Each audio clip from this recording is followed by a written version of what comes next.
Meeting to order. On roll call, Mr. Cassidy. Here. Mr. Podak. Here. All members are present. I would ask for a motion to approve the digital minutes of the January 20th, 2026 meeting. So moved. Second. And on roll call, Mr. Cassidy. Yes. Mr. Podak. Yes. And I will abstain. Those meeting minutes have been approved.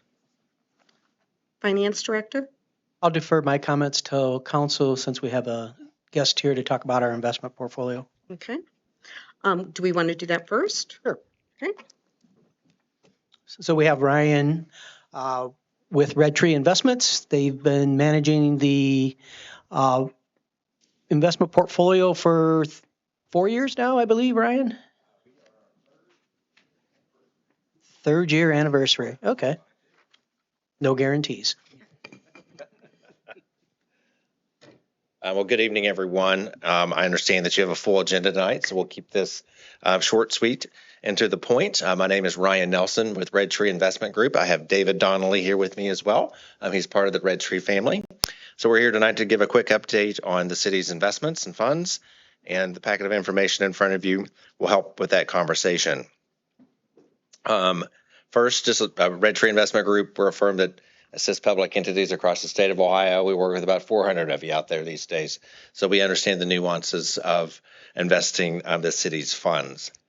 We started working together back in February of 2023. There's the actual mark date for you there, Steve, and assist on a portion of the city's funds. And we serve as the investment advisor. U.S. Bank serves as a third-party custodian, and they hold the funds for the city. On page 3, just real quick, the city has an investment policy. This is the guidelines on how funds are invested. What you see here on the page is what Steve has at his disposal for investing the city's funds. It's all centered around safety of principal, liquidity, and a market rate of return. And then generally, the maximum maturity is going to is 5 years. Steve is required to get 6 hours of investment training every year, and he does do that, so the city is in compliance. On page 4, just real quick on an economic update. I'm not going to get too much into this because it's probably changed since we got out of the car. There's a lot going on today in today's world. Just a couple of quick points. The economy does continue to chug along and posting positive numbers. So we are seeing growth. Jobs have stagnated. That is a problem there in our job markets right now. We've seen a stagnation and not much job growth, and average hourly earnings are stagnated. And our friend, inflation, it's not rising as much as it was in the past, but it's not going down either. So we're kind of stuck in the road here about where inflation is. It's around 2.7%. So it's still a little high for our comfort level, but it's lower than it was before. These are the items that the Federal Reserve is monitoring as they make investment decisions. As it relates to Fed speak, the Federal Reserve did meet last week and decided they were not going to raise interest rates. And they did cut interest rates several times in 2025. But all eyes, if you've probably paid attention to this in the news, there's a lot going on with changes at the Federal Reserve. And a new Fed chairperson will be in place at some point in time this year. So there's just a lot of rhetoric going on right now with the Fed and where the future of interest rates will lie. But I'm giving all of the Fed rhetoric, and we could probably expect lower rates throughout 2026 and 2027, just given where we're at with the current administration and where they would like to see interest rates go. So plan for that. Steve, as you're working on budgets, do plan for your interest income. It's likely not to be as high as it was in the years past. On page 8, just a quick snapshot of interest rates. As I mentioned, interest rates have already come down from this time last year due to Fed decisions. Right now, we've kind of stabled out in the middle of the 3% range, 3.5% for rates. We do not expect rates to go to zero like they were a few years ago, but we do expect rates to fall down into the low 3% range or high 2.75. Going ahead, a lot going on in the world, volatility, interest rates. The Fed messaging is we need to pay attention to. I mentioned the labor market is stagnant. Inflation is here, not going away anytime soon probably. And we could probably have a whole evening talking about the geopolitical risk that we're facing in today's world that's affecting our markets. Page 8 gives an overview of the city's funds. The city utilizes West Banco as its main depository. They have a great relationship with West Banco, and they offer a very higher than market money market rate. Star Ohio is a state-run investment pool. Generally, the West Banco rate and the Star Ohio rate is somewhere plus or minus about the same. And then there's the investment portfolio. If I could, that money market rate at December 4.1, at the end of January 3.68. So Yeah, rates have come down. So that, as I mentioned, I'm making sure you pay attention to that in your budget. I had a conversation with Steve. Your balances at the end of December were higher than they were this time last year. So there are a couple of points there. Steve mentioned that there was a grant that had come in and it went back out in January. So that's a little inflated as well. And the balances are higher than they were this time last year, but the city does have some upcoming potential projects that you're working on. So that's something that we need to be cognizant of having, keeping cash. So my point here is that I believe the balance of investments to cash, given those conversations with Steve, is appropriate at this point in time. When we were here last year, if you remember, we did move more monies to the investment account. But given those conversations with Steve, I believe you're in a good spot right now and would not suggest making any other changes. Lastly, here on page 9, just a quick snapshot of the investment portfolio that we assist on. The investment portfolio is about 8.8 million, and the average yield on that portfolio is a 4.25%.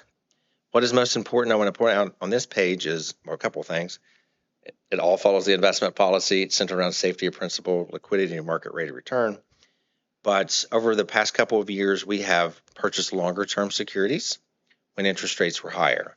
This average maturity of 2.5 years means that your interest income will not take a walk off the cliff as the Fed lowers rates. So half of your funds will enjoy those rates for a much longer period of time. And that was the plan all along here with the city's funds. And you can see also that there in the bottom left-hand corner with the maturity distribution, where the maturities in the portfolio lie, they're several years away. So for you, Steve, that will help out here with the city with your balances here. Outside of that, the portfolio is well diversified against with all the different types of investments. We purchase a lot of FDIC insured CDs. So everything is safe and sound with that. And the main thing is staying in communication with Steve when he has needs here with what's going on with the city. If for some reason you have more projects than you thought you're going to have and we would need to move some money, there's liquidity in the portfolio if needed. Any thoughts, concerns, and questions? On the maturity distribution. Yes. For 2028, 2029, got a sort of an idea what kind of rate we have on those? That's an excellent question. Someone else asked me that recently, why we don't have that on this chart. And I'm like, well, maybe we should start adding that on this chart. Most of the securities in the portfolio are somewhere between north of a 3.75 to some are still earning well over 4.5%. So I don't have an exact number on that, but Say 4. we'll call it 4. But thank you for bringing that point up. That's something that we should add that would be helpful for you. Well, Regardless, you have locked in a lot of longer term. million there, so Yes. those two. And you have to think that given where the average yield is there versus the average maturity, it's going to have to be weighted towards the higher yields just to get to that level. But thank you for pointing that out. Your interest income from this portfolio is expected to be about what you booked last year as well. So that's what it means you didn't go off the cliff for rates. That's where we're at on that. Any other questions, concerns, thoughts? I know you have a lot to cover tonight, so. Good. I'm just glad we moved more over there for a longer period. Mhm. Yes, when it was a perfect timing. It's better to be lucky than good. Is that what the thing? Lucky than good. So we moved the monies at the right time. The city started this investment program at the right time as well. when interest rates was much higher. If there are ever any future questions, please feel free to feed them through Steve. Happy to help out. I know the city has a lot going on these days, so we're here as a resource for you and others. Thank you very much. Thanks, Ryan. Have a great night. Safe travels. Feel free to stop in here anytime when you have good news. Not everybody shows up. What's that? I'm sorry? Council Caps. Feel free to come up here anytime you have good How news. about summertime? As long as you've got good news. Something in June. I'm kidding. You have a great night. Thanks. Thank you. Okay, anything you wanted to add, Mr. Dandrian? To Ryan's point regarding interest income, we did forecast, and we always forecast very conservatively on what our interest income will be. I can't tell you off the top of my head, but I believe we generated almost $800,000 last year. We probably forecasted 500 to 600 in this year's budget. So Plan for the worst, hope for the best. Mhm. Okay, anything else you needed to discuss before the meeting tonight? the then and now purchase orders, I tried to explain that most of those are system issues because we cannot open purchase orders till we close the previous year. And a lot of those maintenance agreements and licensings come in with a January 1st to January 5th. The one way around that is if we were to pass temporary appropriations, we can load temporary appropriations into the system and then final appropriations, but it becomes Actually, more work. it's a two-step process. So we'll continue to try to manage closing efficiently and working with our vendors to maybe date invoices a little later. So, Okay, and the cash policy changes in anticipation of our commission meeting tomorrow. Cindy and I went through the accounting procedures that were noted in the report back from 2016, and going through that, did a deeper dive into some of our policies, and the revisions reflect really what is happening with cash in the police department. We do not have a petty cash drawer. Petty cash drawer, but we do have like a teller drawer, and we keep no more than $75 in that. Most of what the police department's dealing with are 25-cent transactions, $5 transactions for records, police records. So they're not generating and processing a lot of cash. so that's just correcting our Yeah, to reflect language what we're really doing. My question would be, since the commission's going to take action tomorrow to send that back to the auditor estate to look at our Mhm. position, do we need to pass that on an emergency basis, or can it go If you would be so inclined, it would be cleaner and much appreciated. Okay. And just a reminder, we have a second reading on a appropriations legislation. If we could suspend that third reading on that so we can get our year-end balances certified by the county, it would be appreciated. If I'm not mistaken, we were kind of orchestrated to do that. We were all, I think, to get that right at the start of the year. I think we were set up to do that at the last meeting. We just didn't have a quorum. Correct. Yeah. Right. So just a reminder that if we can do it tonight, Yeah. I can get it on to the auditor for certification. Mayor Rennell, do you have anything you'd like to discuss with the Finance Committee? No, I do not. Okay. I have some items, but either of you gentlemen have anything you need to bring to the committee? Okay. Then I had sent each of you, and then I sent to council today, the draft that I had gotten feedback after the last meeting. And then I had also sent out the data that I acquired on finance director compensation. Was there any comment on that? I was hoping to go into executive session and discuss that with council this evening.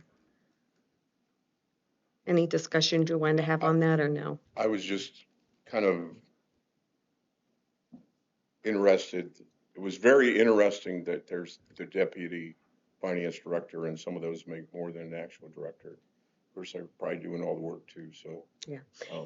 And then you add the two together, That's a lot of it's a lot compensation. of compensation, so. Correct. Now, But those are larger Probably cities going than through a lot us. more dollars than we are.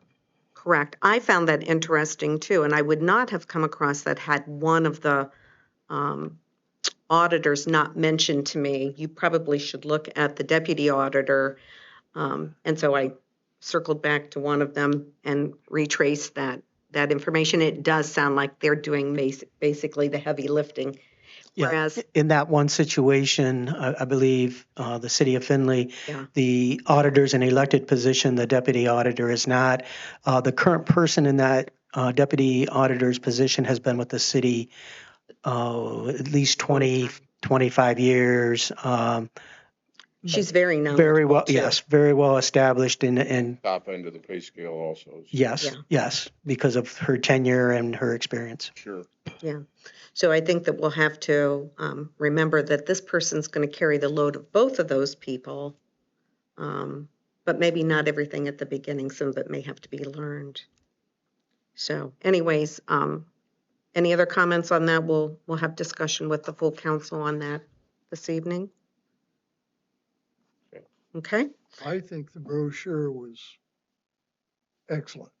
thank you. And I think it was a think good collaborative effort. It should bring out some good candidates, I really think. No, I think it puts us in an attractive light, and it should, because And we are. exactly, it's reflective of our position, and I think that it does a good job minimizing the fiscal distress and accenting where we are today. So hopefully we wouldn't deter any good candidates as we put our best foot forward. I have one other thing that I wanted to talk with you folks about. If you remember, I had sent out a timetable Yes. Oh, yeah. for the brochure. I Yeah. made a copy. We have a couple dates coming up. Since council's asked us to lead on this process, we have a couple dates coming up, and I just wondered if we could all look at our calendars and make sure that we are available. It would require, the application deadline is the 25th. And we had tentatively planned to review and rank those candidates on the 26th, which would require a special meeting. Are both of you available? Yes.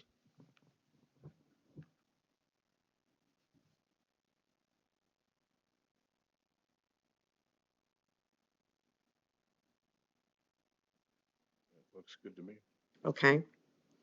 And then we had tentatively planned on first round interviews March 9th and or 10th, depending on the number of applicants we would want to meet with. And those dates good for both of you? Yeah. Okay. And then we would follow up with a second round interview on the 12th. Okay. Okay. So we've got those marked, and we'll make sure we keep our schedules opened. And that is, we will announce those when we get closer to those dates. We'll have to announce that we have a meeting, and then we'll go into an executive session for personnel to do those. That is all I have this evening. Sue, do we have, tentatively, we scheduled a finance committee meeting for the 24th, I believe? No, the 17th, the 17th. That's our regular one. Okay, I will be out of town that week, so I will not be attending that Okay. finance committee meeting. Okay.